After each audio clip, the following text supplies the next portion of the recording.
50 to 80 വരെയുള്ള നമ്പേഴ്സിൻ്റെ squares കണ്ടുപിടിക്കാൻ ഒരു എളുപ്പ സിമ്പിൾ ട്രിക്കാണ് ഞാൻ ഇവിടെ പറയാൻ പോകുന്നത്.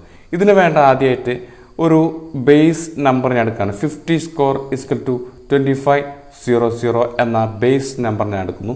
എനിക്കിപ്പോൾ 50 to 80 വരെയുള്ള ഏതെങ്കിലും ഒരു നമ്പർ, സപ്പോസ് 58 സ്ക്വയർ എനിക്ക് കണ്ടുപിടിക്കണം. 3 സിമ്പിൾ സ്റ്റെപ്സ് കൊണ്ട് നമുക്ക് ഇത് സിമ്പിളായിട്ട് കണ്ടുപിടിക്കാം. ഫസ്റ്റ് സ്റ്റെപ്പ് എന്ന് പറഞ്ഞാൽ ഈ ഒരു 58 മൈനസ് ഈ base number 50 and this is 8.